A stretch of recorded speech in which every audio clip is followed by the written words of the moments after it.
Non, je n'ai pas l'ambition de conclure le colloque, car plus je vous écoute, plus je mesure la profondeur de mon ignorance. Mais mon envie de comprendre et peut-être aussi la satisfaction, et je remercie le président Larcher, que le Sénat puisse jouer son rôle, d'être un lieu où l'on débat en toute liberté et sans obéir à des pressions extérieures. Je voudrais revenir sur votre question et en effet, elle me permet non pas de conclure, mais de vous apporter un témoignage personnel m'exprimant sous le regard attentif de nos amis anciens militaires, mais surtout du ministre Michel Roussin, présent et expert. Nous avons en réalité deux problèmes de nature très différents en ce qui concerne la place de la France dans le monde. Le premier problème est sans doute le plus immédiat, c'est que nos institutions de la Ve République, et en particulier depuis le quinquennat, ont abouti à centraliser sur le président français des responsabilités absolument écrasantes. Ce n'était pas l'esprit qu'avait voulu le général de Gaulle en 1958. Il a certes, en 1962, avec l'élection au suffrage universel du président de la République, modifié l'équilibre des pouvoirs. Mais force est de reconnaître que le quinquennat a donné au président de la République, qu'il le veuille ou qu'il ne le veuille pas, et quelle que soit sa personnalité, une position extraordinairement centrale qui est, à proprement parler, je le trouve, c'est un jugement personnel, on n'est pas obligé de m'accompagner, écrasante.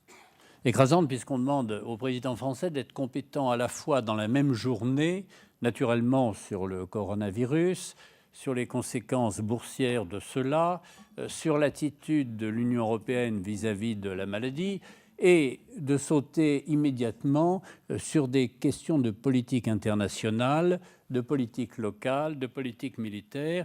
Nous avons une pyramide qui repose sur la pointe. Je ne porterai pas de jugement sur le président de la République française, je l'apprécie. J'ai voté pour lui au deuxième tour. C'est un homme jeune qui est dans la force de l'âge et qui a certainement des qualités immenses. Peut-être pas tout à fait l'habitude de la vie publique, de la vie électorale et pas tout à fait l'habitude des relations internationales. J'en suis à mon 5e ou 6e président parce que j'ai une grande longévité parlementaire et je mesure que celui-ci a des qualités. Il n'a pas l'expérience du président Mitterrand, il n'a pas eu la détermination du président Giscard d'Estaing dans une affaire congolaise dont vous vous souvenez, et il n'a pas eu le savoir-faire débonnaire, il n'a pas eu jusqu'à présent le savoir-faire débonnaire de Jacques Chirac, qui réussissait à ne se fâcher avec personne tout en avançant malgré tout. Quant au président Sarkozy, que j'ai servi comme ministre de la Défense, il avait pour l'Afrique une véritable passion, un véritable intérêt, mais, car c'était un président du quinquennat, un manque de disponibilité. Car l'on ne fait rien si l'on n'a pas du temps à consacrer à ses interlocuteurs. Et permettez-moi de le dire à nos amis africains ici présents, particulièrement dans votre pays, dans vos pays, qui sont des pays attachés aux formes, aux relations personnelles, qui sont des pays subtils. Et je trouve que vous maniez notre langue, qui est la vôtre en réalité, en l'enrichissant à travers une facilité, une dialectique. J'écoutais Charles Nana, c'était un bonheur parce qu'il y avait des malices dans chacun de ses propos et des vérités dans chacune de ses phrases. Les torpilles arrivaient sous la ligne de flottaison, là où il y avait le dépôt de munitions, mais le tout avec sourire. C'est un hommage rendu à notre langue qui nous fait apprendre beaucoup de choses. Donc, première difficulté, le président de la République se bat avec 1000 problèmes. Vous avez un défaut, vous n'êtes pas électeur aux élections présidentielles françaises. C'est en réalité votre seule faiblesse. Vous seriez électeur aux élections présidentielles françaises, sans doute seriez-vous plus pris en considération. Le long terme, c'est assurément le partenariat avec l'Afrique en général, et évidemment l'Afrique francophone d'abord et avant tout. Mais mécaniquement, vous n'avez pas le bon interlocuteur. Et madame, vous avez posé la vraie question. Est-ce que ça se passe à l'Assemblée ou au Sénat? Je vous réponds immédiatement, ni au Sénat, ni à l'Assemblée. Ça ne veut pas dire qu'il n'y a pas des gens compétents.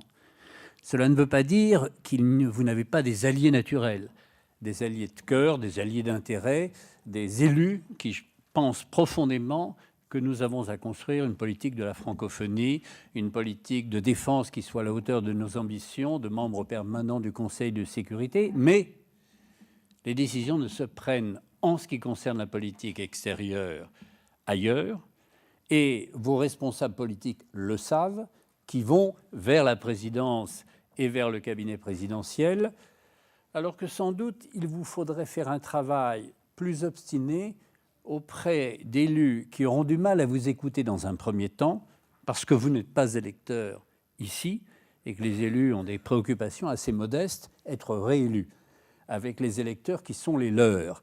Et vous avez cependant à expliquer tout ce qu'il est possible de faire.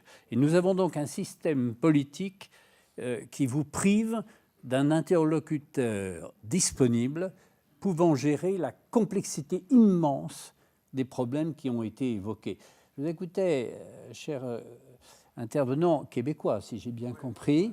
Je n'ai pas tout compris, hein, pour dire la vérité, et parce que c'est horriblement compliqué.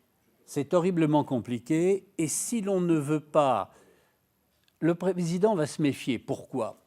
Parce que s'il prend une position, il va trouver un expert d'un autre point de vue qui va immédiatement mobiliser la presse immédiate française. En particulier, nous avons aujourd'hui une pléthore, on a 8 à 10 télévisions qui ne sont dédiées qu'à l'information à Paris. Alors, toutes ne sont pas regardées, mais il suffit qu'un journaliste dise quelque chose d'important ou que vous répondiez, ça m'est arrivé assez souvent, maladroitement sur une question, pour déclencher une crise qui ne vous rapporte que des ennuis et rarement de satisfaction. Et c'est la raison pour laquelle le président de la République n'a pas le temps, ne surveille pas assez, n'a pas la proximité, n'a pas la disponibilité. Les hommes politiques qui pourraient le conseiller ne sont pas écoutés, qu'il soit du camp du président, parce que c'est mécanique. Parce que c'est mécanique. Et donc là, nous avons une première faiblesse. Et si nous prétendons vouloir garder notre responsabilité internationale, il faudrait peut-être se poser la question de l'organisation de la présence politique française dans la vie internationale. Je vous rassure, les Européens ne sont pas mieux traités que vous. J'ai déjeuné aujourd'hui, parce que je suis lorrain et donc franco-allemand par la culture germanophone de ma région. Je discutais avec Martin Schulz, qui est un social-démocrate allemand, qui a été président du Parlement européen, et je me suis rendu compte que nous nous ignorions complètement, alors que c'est le pays voisin avec lequel nous représentons à deux, excusez-moi du peu, 50% du PIB européen. Et nous ne connaissons pas l'évolution des partis politiques allemands. Les partis politiques allemands ne connaissent pas les partis politiques français. Alors, quand le Ghana choisit comme deuxième langue le français, moi, je suis très content parce que je sais à peu près ce que ça veut dire. Mais je crains que beaucoup de mes compatriotes sénateurs n'arrivent pas vraiment à situer exactement le Ghana entre la Côte d'Ivoire et le Togo. Premier problème. Deuxième problème, beaucoup plus grave, parce que ça, c'est un problème d'organisation. Deuxième problème, beaucoup plus grave, quelqu'un a évoqué tout à l'heure, je ne dirais pas l'heureuse période de la guerre froide. C'était un monde fermé et consternant, avec peu d'espoir pour des centaines de millions d'habitants qui étaient du mauvais côté du mur ou de la frontière. Aujourd'hui, nous avons un système totalement ouvert. Nous n'avons pas de véritable ennemi, mais nous n'avons que des concurrents. C'est-à-dire que la France est confrontée à un environnement totalement concurrentiel. Je vous rassure, vous aussi. Simplement, nous, on en a pris conscience. Et j'ai connu la France avant la mondialisation. Les frontières étaient fermées, les investissements extérieurs étaient contrôlés, l'État était à peu près aussi mal géré qu'aujourd'hui, mais la différence, c'est qu'il pouvait dévaluer tous les 5 ou 10 ans, et donc les épargnants subissaient l'erreur des dirigeants. Et les dirigeants pouvaient en effet diriger parce qu'ils n'avaient pas cette pression de l'immédiat Et ils n'avaient pas cette situation de concurrence qui rappelle à l'ordre à tout moment les dirigeants à l'obligation de résultat. Et donc nous avons une concentration de moyens, et de jeunes en particulier, de moins jeunes, de cadres, de capitaux, sur nos problèmes à nous. Il y a un égoïsme de chacun des grands pays économiques, un utilitarisme, ça a toujours existé, mais un égoïsme parce que c'est ici que la bataille se joue, dans notre propre pays, et nous ne sommes pas sûrs d'avoir tous les éléments humains pour gagner cette bataille en termes de compétences, en termes de technicité, en termes de science, en termes de technologie, que sais-je encore. Et l'action internationale demande du temps. Elle demande des gens qui s'y dédient. Elle demande des gens qui aient à la fois suffisamment de compétences pour apporter quelque chose et suffisamment de modestie et d'empathie pour établir des liens. Eh bien, nous avons de plus en plus de mal à les trouver.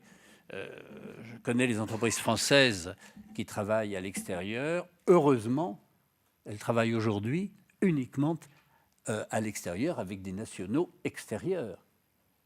Et donc, ceux-là sont des relais, mais nous n'avons pas les hommes disponibles dans des domaines Alors, les entreprises en trouvent, mais elles les trouvent localement, et ce sont des locaux, et c'est bien ainsi, et c'est la seule bonne solution. Mais lorsque l'État veut aider, conseiller, assurer une sécurité à la mission que vous accomplissiez, les missions de nos militaires, mission de militaires formidable. Un militaire, ça a une femme, des enfants, et ça ne travaille pas 35 heures, on est bien d'accord. Et donc, quand vous l'envoyez à l'extérieur, pour en avoir un sur place, il en faut 5 entre l'entraînement, la préparation, donc le repos, et puis la vie sur place, et par ailleurs les fonctions logistiques. Et donc, notre pays, et je le lis avec un peu de gravité parce que je n'ai pas la solution.